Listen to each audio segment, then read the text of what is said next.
চট্টগ্রাম নগরের চকবাজার এলাকাত কলেজ ছাত্র আশফাক কবির সাজিদুরে মারধর গরিবের পর একখান নির্মাণাধীন ভবনের ৮ তলাতুন লিফটুর গর্তত ফেলা এনে হত্যা গরিবের অভিযোগ উঠি গত রবিবার ১২ এপ্রিল রাতে ডিসি রোডের মৌসুমী আবাসিক এলাকাত এই ঘটনা ঘটে।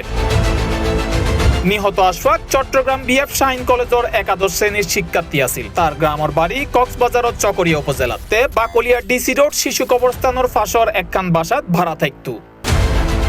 ঘটনার পর নিহতর বাবা আবুল হাশেম শিকদার বাদী এনে মঙ্গলবার চকবাজার থানাত একখান মামলা দায়ের করছি। মামলাত ৭ জনের নাম উল্লেখ করই, এর বাইরেও আরো ৫০০ জনের অজ্ঞাতনামা আসামি করই।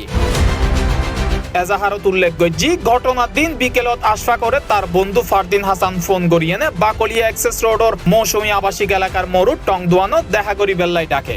এরপরে আসামি আইমন, অনিক, রানা মাইকেল, ইলিয়াস, এনায়েতুল্লাহ ও মিশকাতুল কায়েস সহ কয়েকজন তরুণ ধারালো অস্ত্রের ভয় দাহে এনে তারে জোরপূর্বক অজ্ঞাত স্থানত লই যায়। তারার হাততুন বাসি বেল্লাই আশফাক ডিসি রোডের মৌসুমী আবাসিকুর আমিন এন্ড হোসেন মেনশন নামক একখান নির্মাণাধীন ভবনের ঢুকিয়ে গেট বন্ধ করে ৮ তলা তুড়ি যায়। পরে হামলাকারী অক্কল গেটর ধাক্কা দিলি নিরাপত্তা কর্মী এনামুল হক গেট খুলিতে। এরপর অভিযুক্ত অক্কল উরুত তলা তুড়িয়ে তারে এলোপাথারি মারধর গড়ি গুরুতর জখম করে এবং এক পর্যায়ে ৮ তলা তুন লিফটুর ফাঁকা স্থানত ফেলাই দেয়।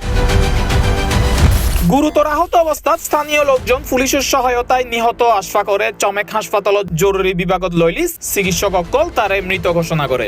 এই ব্যাপারে চকবাজার থানার ভারপ্রাপ্ত কর্মকর্তা বাবুল আজাদ জানাই, আশফাক কবির যে মারা গিয়ে আসলে ওর এই ঘটনার পরে এরা তাৎক্ষণিক অভিযান পরিচালনা করছি। অভিযান পরিচালনা করে এনে এরা এই ঘটনার যারা সংশ্লিষ্ট তাৎক্ষণিক এই মামলার রেজারের প্রেক্ষিতে বাদীর রেজারের প্রেক্ষিতে ৪ জনকে আমরা গ্রেপ্তার করছি। তো গ্রেপ্তার করানোর পর তার বিজ্ঞ আদালত ৩ জনকে আরেক গ্রেপ্তার করছি, আরেকজন আদালতের সুপর্দই ১ নং আসামি। তো বর্তমানে ৪ জনের গ্রেপ্তার আছে।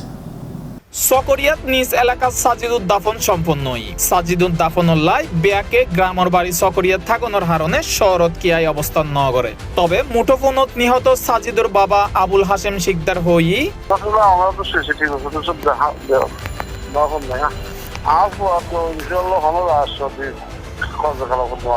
ঠিক কি হারণে সাজিদুর হত্যা করই তা এখনো ন জানে তার পরিবার। ঘটনার তদন্ত করে পুলিশ। ভুক্তভোগী পরিবারের দাবি দোষী অক্কল যেন সর্বোচ্চ শাস্তির আওতায় আনা হয়। C+ TV Chittagong.